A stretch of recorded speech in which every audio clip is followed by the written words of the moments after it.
Hey, it's party time, Mom. Welcome to another episode of the Chad Prather Show. Studio 22, the mothership, Puppet Master Mark, driving us into the nether regions, which is the pandemic called COVID-19, the Wu flu. We're on day 7. I don't even know. I'm just making up numbers. Sounds about right. Quarantine and chill, folks. Quarantine and chill. Candice, the queen of the Ethiopians. Have you had a fever yet? Have you had shortness of breath? Any runny nose? Any coughing? Dry coughs? Anything? No, I'm all clear. We 100%? are good. We're still running. Yeah, Texas ragweed, though. It'll get you. Mm-hmm. It'll get you. Sarah Gonzalez, the host of The News and Why It Matters, and Sarah Gonzalez Unfiltered on YouTube, which everyone should be subscribing to. Subscribe to our YouTubes, folks. That's where it's at. Mm-hmm. That's where it's at. Subscribe. How are you? I'm good. How's your family? We are great. Are y'all not living in like bubbles? Tent No, bubbles? we're not actually. I'm getting real tired of just sitting around at home. Got to tell you, I'm real tired of it. Gets old. Yeah, real quick. Well, I'm going to go broke buying stuff that's delayed in shipping from Amazon. Yeah, us too.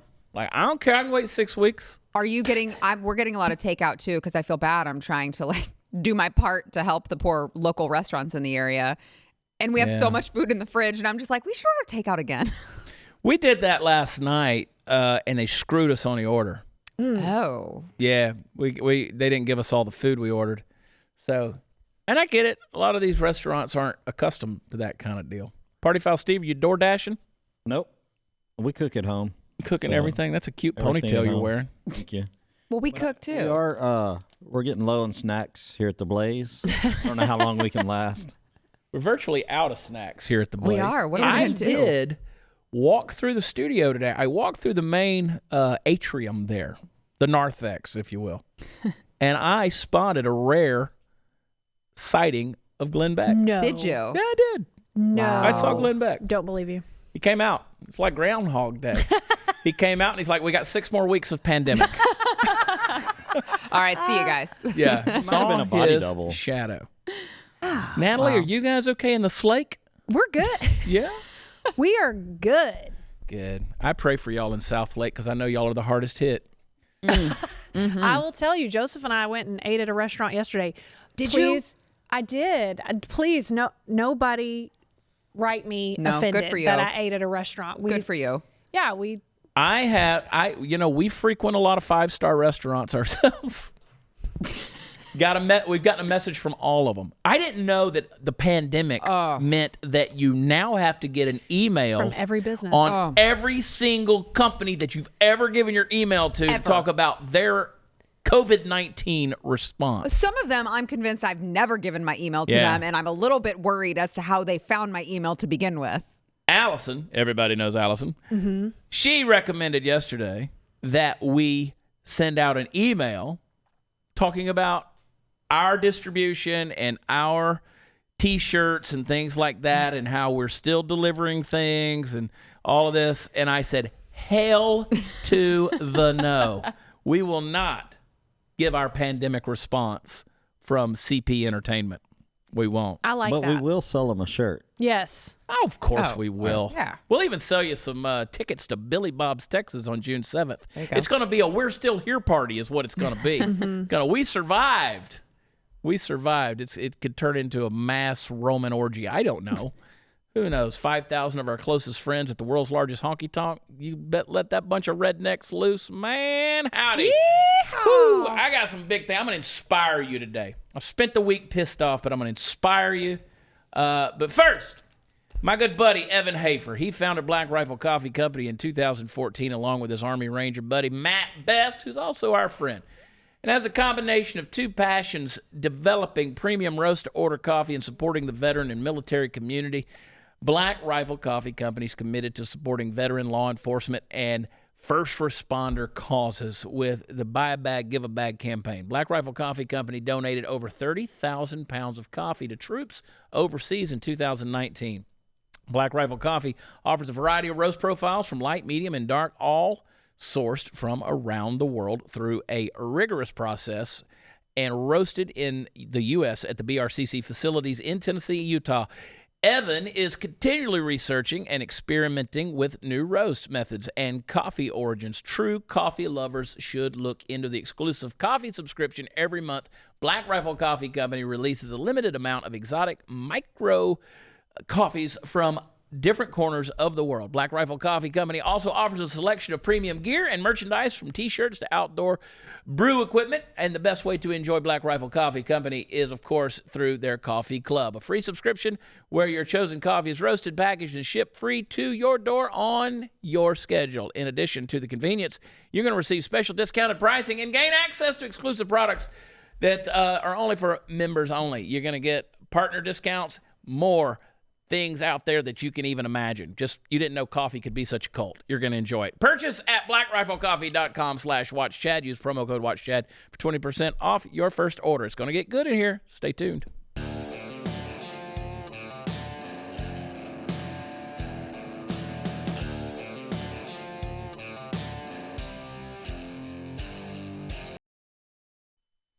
Never more than ever have we needed to be a global community. And it starts at home. It starts in your own community, in your own neighborhood, in your own city. And ultimately, if you are a true influencer, which we all can be in this day and age, in this age of social media and frequent platforms where we have the ability to put our voices out there, to take responsibility and use those voices for positive things. We spend a lot of time making fun of and harassing and ridiculing the nonsensical things of the world in order to get you to try to see through the hubbub and the cloudiness into common sense. Some of you get offended by that, but that's because you've become soft. Okay? So today I'm going to give you a strong message on how you can change your world. And I'm not joking. I'm going to give you some stuff. And I'm going to talk to these guys who I believe are true influencers in my world, because they influence me every day. All of you guys sitting in this studio, I want you to know how much I not only cherish your friendship, but value what you contribute into my life. So thank you, Natalie. You're welcome. And that's all I'm going to say. Okay. And I want to get y'all's input. Now, if you've ever heard me, most of you, if you've ever heard me speak publicly, there's a good chance you've heard me lay down what I consider my life principles. I want to share those with you today. They apply in every situation you can ever get to at any point in your life. I've been using them for 25 years. They've changed my life, and they happen from a micro level to a macro level, and it absolutely revolutionizes my day, my month, my year, and my life. So we're going to get into that. Walt Mason said 100 years ago that there's a man in this world who's never turned down wherever he chances to stray. He gets a glad hand in the populous town and out where the farmers make hay. He's greeted with pleasure in deserts of sand, and deep in the aisle of the woods, wherever he goes, there's a welcoming hand. He's the man who delivers the goods. Steve, you've heard me say that a million times. A million times. At least a million times. At least a million times. I want you, those of you listening, those of you watching, to be a man or a woman that knows how to deliver the goods. Now, we've talked about these delays in shipping and all of these things that are going out there, and how we notice when the goods don't get delivered, right? We notice when things don't show up on time. We notice when we order our, food supplies from whatever, like if we want the emergency preparedness stuff, and they say, well, it's going to be 6 weeks before we can get it to you. We notice when it doesn't get delivered.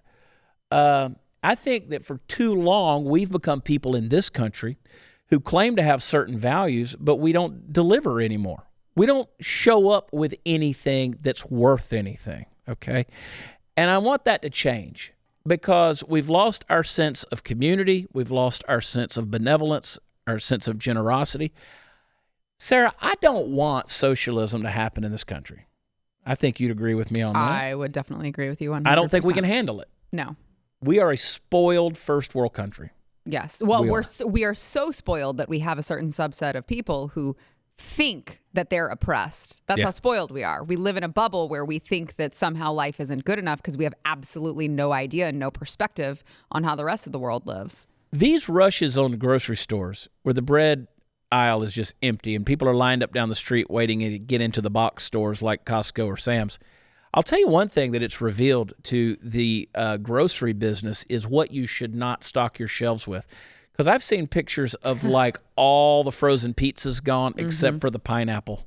Like it's still full. Nobody wants a damn pineapple pizza. I'll die before I eat that pizza. Exactly. Like no, pineapple on my pizza. not gonna have pineapple pizza.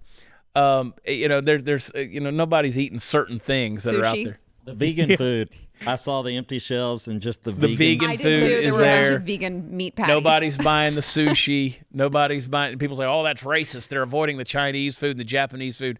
No, it's perishable and it's going to be goes bad bad within in 2 5 days. minutes. Yeah. So there's that.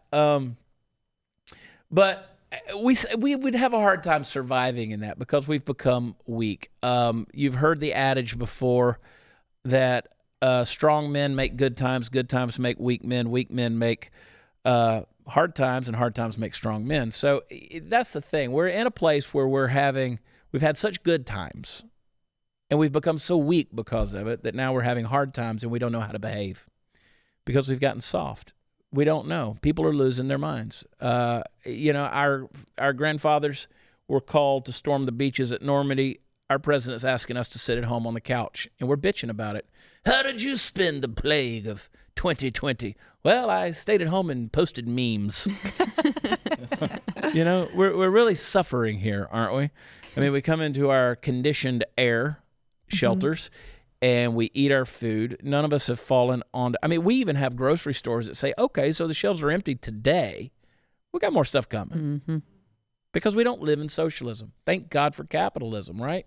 And people to talk about they want to depend on the government to provide everything. You want the government to give you health care. Well, health care is a basic human right. We've heard that. It's not. Well, okay, gun ownership is a basic human right. Well, you can have your guns. No, I want the government to give me guns. Well, the government can't give you guns. I thought it was a basic human right. Well, then how can the government give me health care and not give me guns if they're both basic human rights? You see what I'm saying? Oh, yeah. That's the type of logic that's out there. People aren't thinking through this stuff. So how do we deliver the goods? How do we become the people who make a difference in our own communities? And I'm not just talking about, you talk about that beacon, that light shining on a hill, that Ronald Reagan talked about. And how do you become not only that, a nation, a good nation? De Tocqueville said that America is good because its people are good. And if we don't continue to be good, we're going to have a problem. America is one generation away from extinction. It concerns me when I see the mindset of all these young people out there, right? Who are thinking in a way that is so diametrically opposed to the system of economy and government that gave them all of the privileges that they have.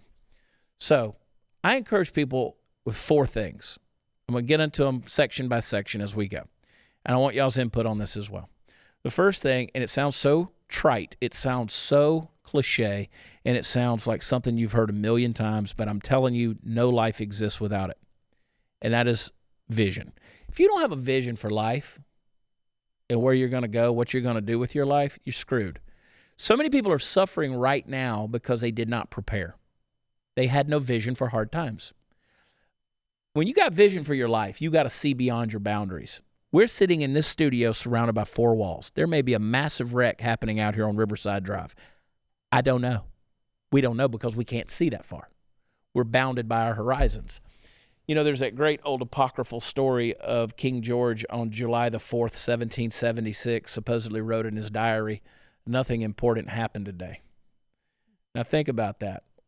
He didn't know that American colonies had just declared revolution against his own kingdom. He was at war and he didn't know it. Why? Because he couldn't see across the Atlantic Ocean. He was limited by his horizons. There was no ability to see that far for him. That's how we are. We're so damn short-sighted these days that we can't see in the midst of the good times. We're bounded by the vision of good times to the point where, and all these folks out there screaming, he's not my president. You are so blessed to be able to say that. You're so blessed to be able to make that claim, to live in this country where you can go out there and talk about your leader. Say that in Russia or North Korea. Say it in China. Say it in Russia. I mean, we did a monologue and an opening statement a couple of weeks ago that Candace had prepared and we delivered, talking about how Vladimir Putin demands to be not only revered but worshipped in a way. You don't have that in America, right? We're so blinded by the good things we have. And people haven't prepared. That's why I said yesterday, you got all these people who laughed at me for years saying, oh, okay, you're prepping. Yeah, you're prepping. Now I'm like, F you, man. Don't come at me want some of my pineapple pizza. I don't think they will. I think you're good. But how often do we, honest to God, sit back and say, all right, let me look at all the scenarios for what could potentially happen to me and my family. What is my vision? What's going to happen? I tell a story about a few years ago, a friend of mine called me and he wanted to go fishing. And I didn't have time to go, but I went.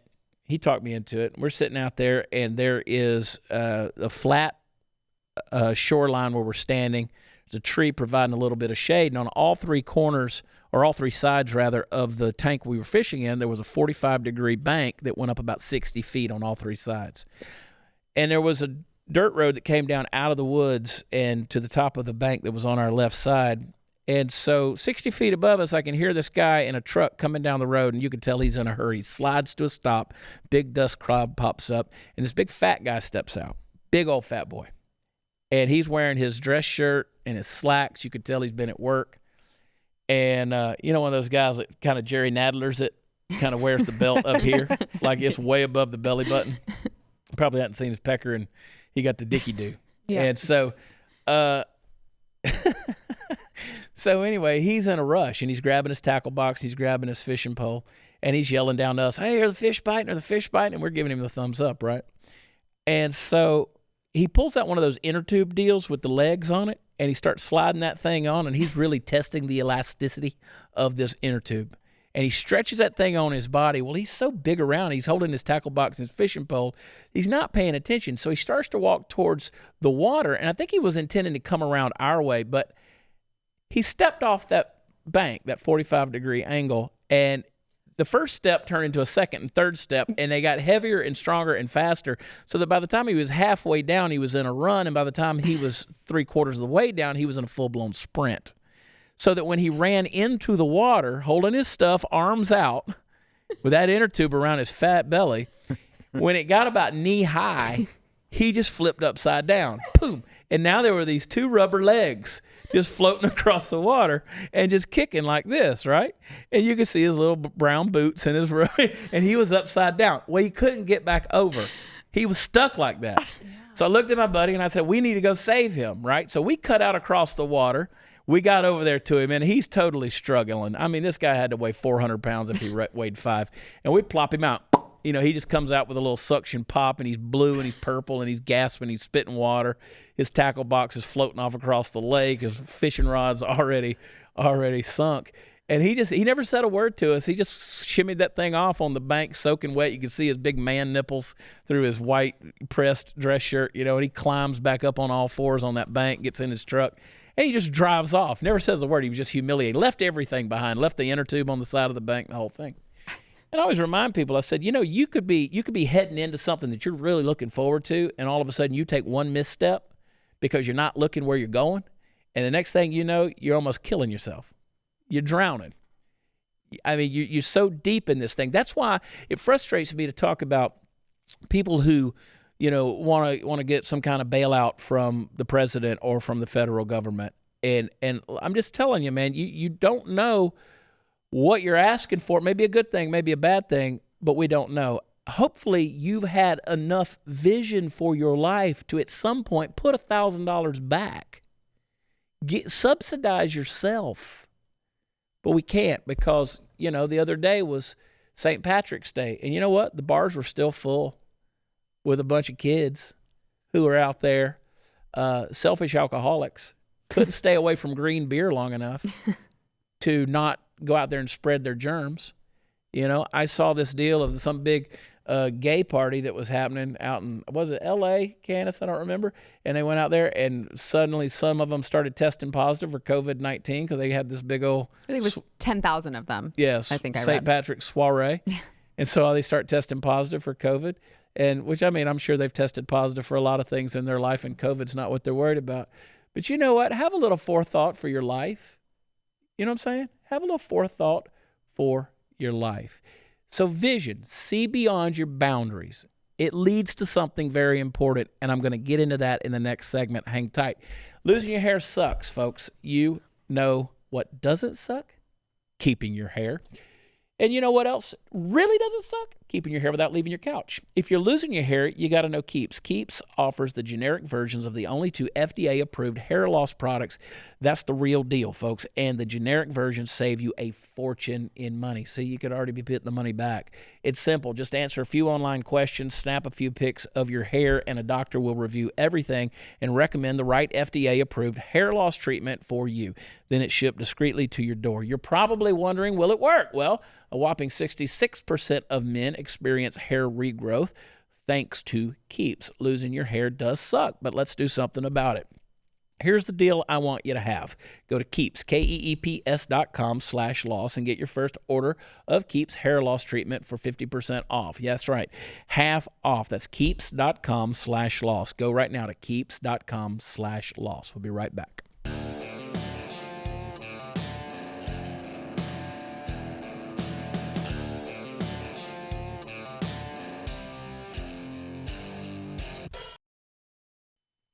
So what's your vision? Do you have a vision? Can you see beyond your boundaries? We're all bounded by something. What are you going to do when this is over with? What are you going to do when the COVID-19 is no longer a thing, when it's all finished? I mean, are you ready? Are you prepared? Some of you are on hard times right now, and you're going to head into even harder times. But you know what? It doesn't cost you a single thing to develop a vision, all right? So I'm preaching to you. Natalie. I feel it. We've gotten away from this. Is a simple principle. We've gotten away from these things. You know how you know you got the right vision? You know how you know? A vision board. But how do you know you're putting the right things on Nailed the vision board? And I have friends who do that every year. Oprah told me. Oprah told me what to put on there. trending? Was she trending? Oprah, let them kids out. Oprah, turn the kid loose. You Tom Hanks on the chair. Stop holding them chairs. You know you got the right vision when it inspires passion, gets you excited, makes you get up in the morning. I love getting up in the morning. My wife gets on to me all the time. She says, you don't sleep enough. And I'm like, I can't stay asleep. I'm excited. As soon as my eyes open up, I'm ready to go. I have to make myself sleep. I'm excited about life. I am genuinely excited about life. I spent so many years, Natalie, in the doldrums of life, navel gazing, feeling sorry for myself, being a victim, poor, broke ass, bad values, wrong vision, chasing the wrong dreams, that all I want to do is just stay in the bed. I mean, you just get depressed, right? I don't have that anymore. I'm excited. I get to come up here. I get to see y'all every day. Lucky. Jesus help me. That's why you're excited. But it does We excite love you me. too. Yeah. I'm a part of a great group of people. I have a lot of things. This is the most exciting and fun thing we get to do is come in here, share ideas, speak our mind freely, enjoy the folks that watch and listen to this thing. I have a passion. Passion, what is it? It's being inspired by what you see. You get a vision strong enough, you'll be inspired by it, right? I got a big vision for life. I'm 47 years old, and I feel every day of it, right? You know? You ever thrown your back out trying to put a T-shirt in a drawer? You know what I'm talking about. You know? It's true. True. It is. I started, it sounds like the Pied Pipers outside the studio there. What is going Calling you on? home. Lord. I think it's the 47. rapture. Jesus. They're Maybe the calling you alien. We're home. missing it. Jesus. Alien horn going We were on. talking Yeah. earlier about us being Steve. trapped behind these walls. Yeah. We really don't know can't what's see. going on We out just there. had some music come over. We don't have a vision. Something's happening out there. Something happened. Glenn Beck walked out and the Pied Piper started playing. Have you accepted Glenn Beck as your personal guide in life? He's your personal prepper. I'll be a personal prepper for $1,200 a month. For $1,200 a month, I will send you your personal prepping plan. I want you to have passion, though. Oliver Wendell Holmes, former Chief Justice of the United States, said, I would have joined the clergy if all of the preachers I knew didn't look like undertakers. Now, here were people who possessed the gospel, the good news, right? They should have had more excitement about their message than anybody else on the planet.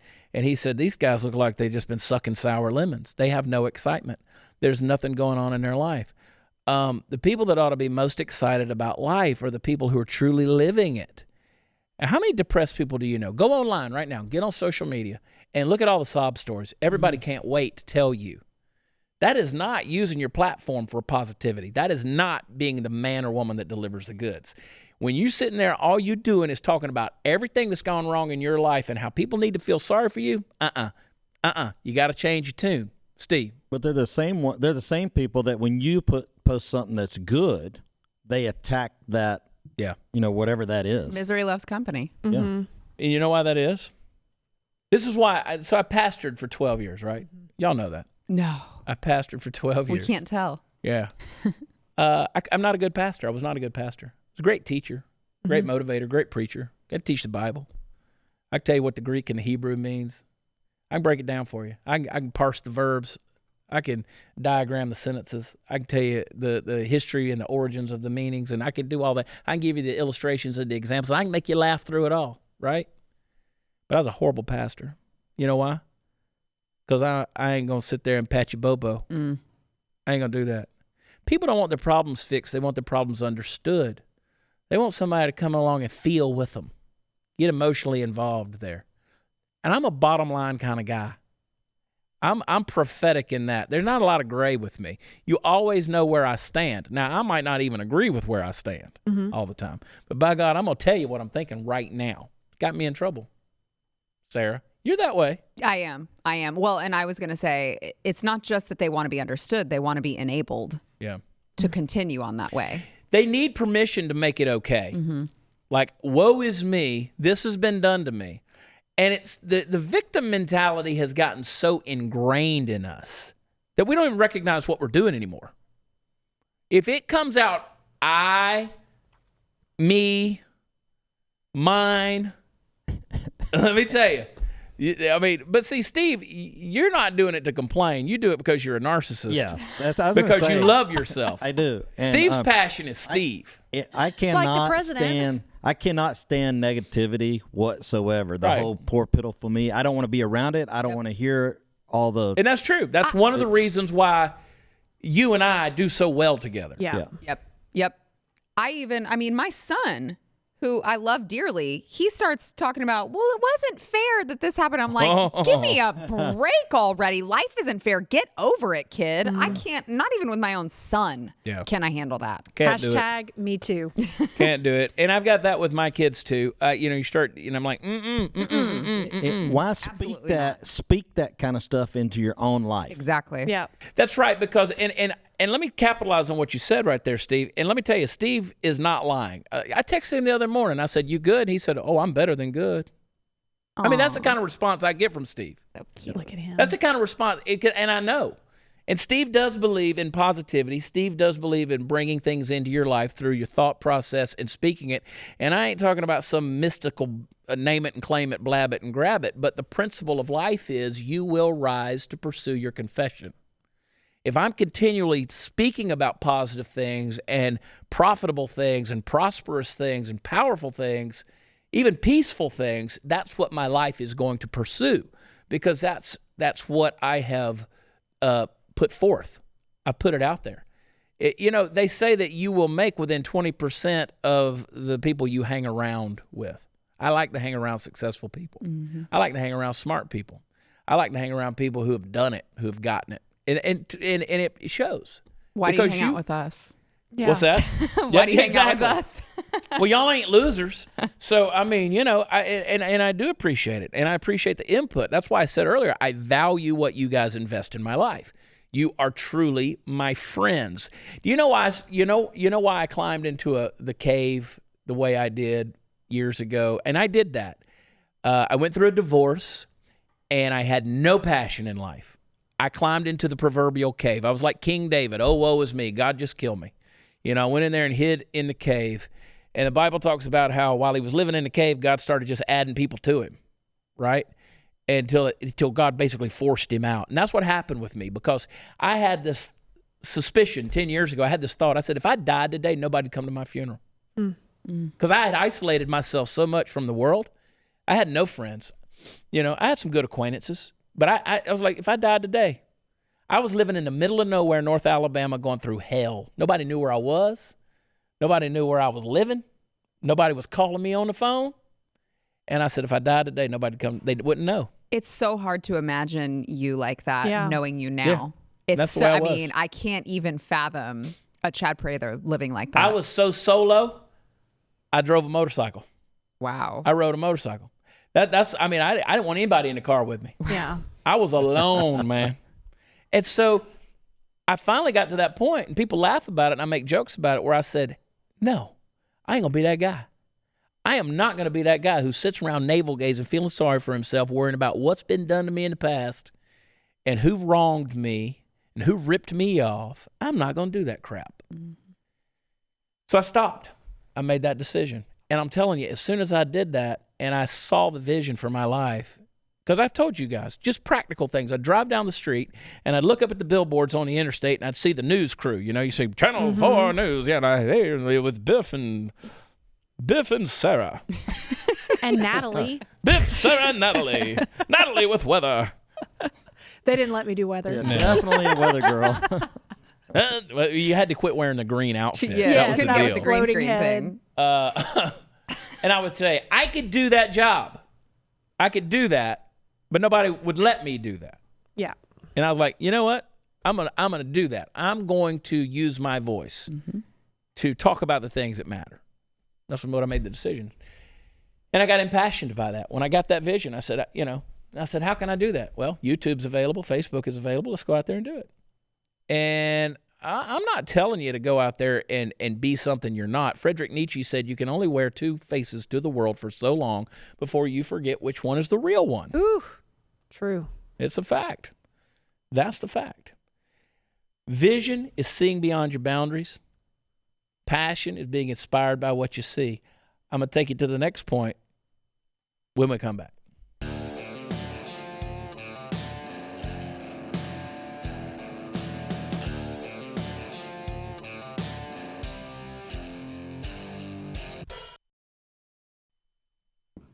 Oh, boy. I'll tell you what. Natalie. If we could just get a vision of you back in that Cowboys cheerleader outfit. I want to just say something real quick about the vision because I know you have other points real quick. But I'm happy that you're saying this because I had postpartum and a little bit of depression after I had my daughter, and to have that chemical imbalance in your brain, that's real. It's real. And it's hopeless. It's a hopeless feeling. And I had plenty of friends around me for me to be able to talk it out.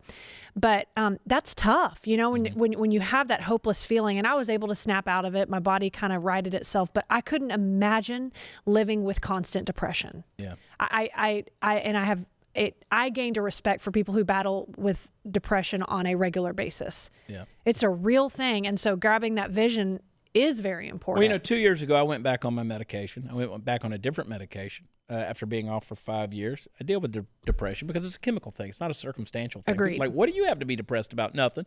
Mm-hmm. You know, people are like, well, why are you so sad all the time? Well, I deal with depression. Well, quit being a little bitch. Right. That's why you can't talk about it to your friends, you know? You got to. They tell you to snap out of it. Yeah, I mean, just snap out of it. Mm-hmm. You can't. You're right? like, I want to. Like, I want to. Nobody wants to feel that way. No. And when you get that way, you become a little bit of an asshole. And and sometimes I'll tell you you're being an asshole, but in a nice way. You let me stay off that medication for 3 days, and you're going to see World War Asshole 3. Like, right. You're never really that way to me, but I've seen you be it that way. But to I get others. it. And I get that way. I get very irritable with that because I don't feel good and I don't want to be around anybody. I don't mean it.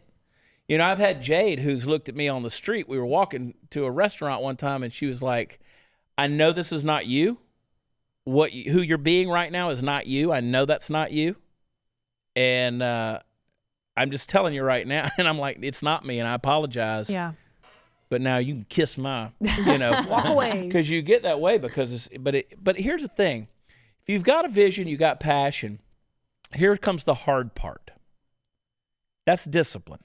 And that's what we're getting into here because you talk about that. Discipline is the hard part because if you can see beyond your boundaries and you're inspired by what you see, then you should be able to put the boundaries on your life to make sure that you don't go out of bounds while you're chasing what you see.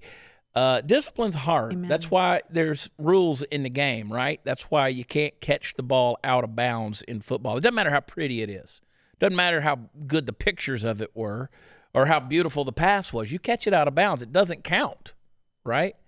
And so I remind people that when you go on social media, we used to live in an age where the only words that were kept for posterity were the words that mattered. Those were the priests and the prophets and the kings and the poets and the philosophers and these people that had something to say and were responsible with what they said. We remember what Socrates said and Aristotle and these folks who have said things, right? Mm-hmm. That mattered. They changed history. Patrick Henry, give me liberty or give me death. I mean, that's a powerful statement, right? We remember those things. These days, everybody has a voice. Everybody's got one, whether they're responsible or not. And we're very irresponsible with our voice a lot of times. We get on social media, just like the cavemen wrote drawings on the wall or the Native Americans put out their wall art and Egyptian hieroglyphics. Now we're putting everything on a digital wall, and it's there forever. It's there forever. It's not going to go away, and we're being very irresponsible with our words. We say a lot of things that we shouldn't say.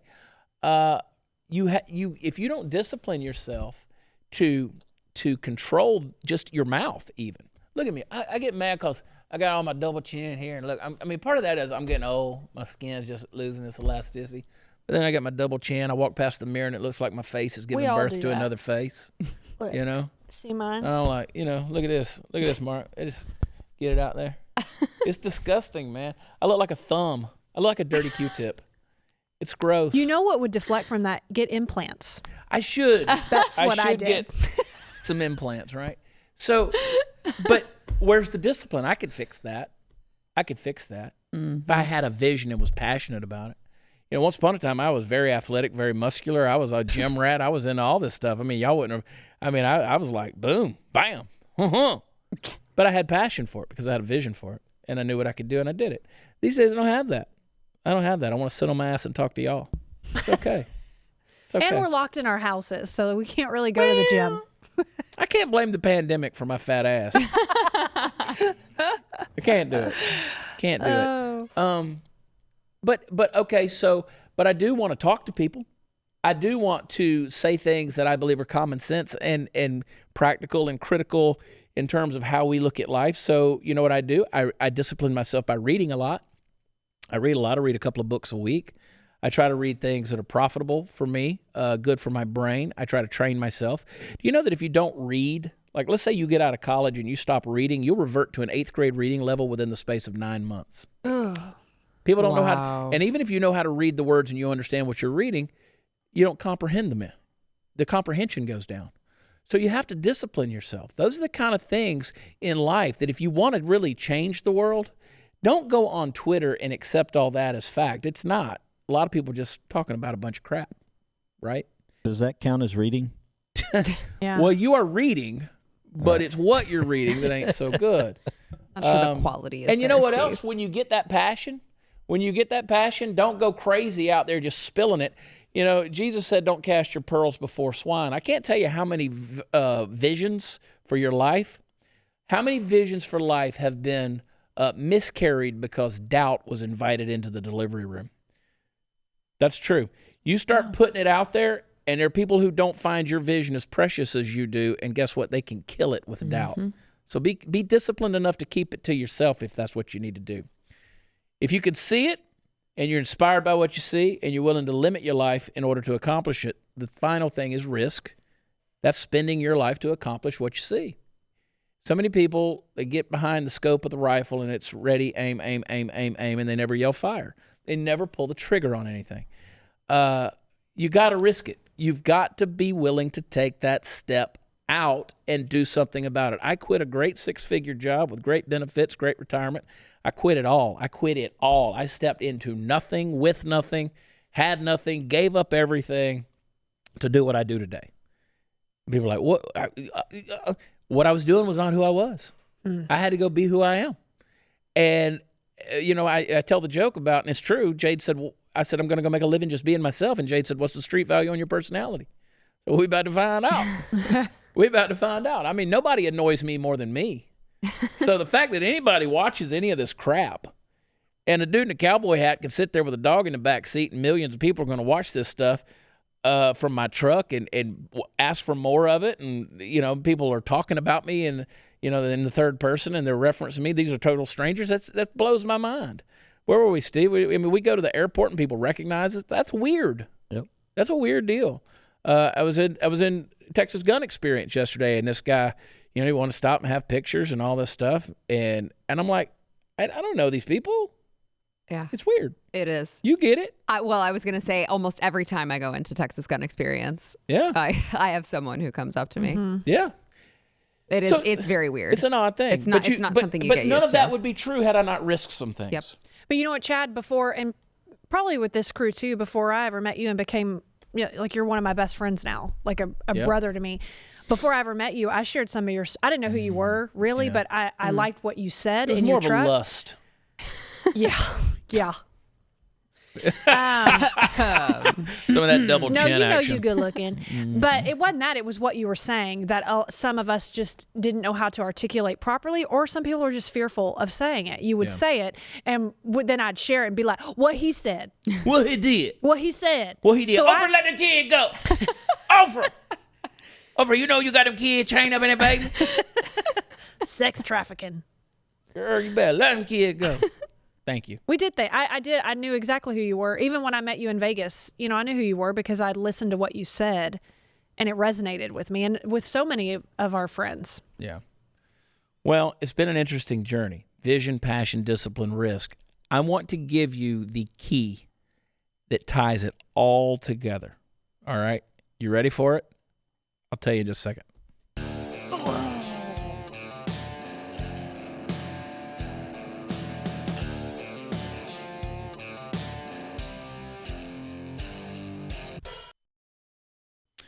What's the key? Vision, passion, discipline, risk. It sounds trite. I know that it does. Those who do it are going to succeed. There's no successful person out there that didn't have a vision. I'm telling you. Starts right there. But what is the key? You got to do it in that order. Can't get them out of order. Vision, passion, discipline, risk. Let me tell you why. Risk without discipline is recklessness. Discipline without passion is legalism. Passion without vision is hype. And vision without faith, whether it's faith in God, faith in yourself, faith in your friends, faith in your community, is meaningless. You got to have that faith to build it on, that faith in yourself that you can accomplish the vision.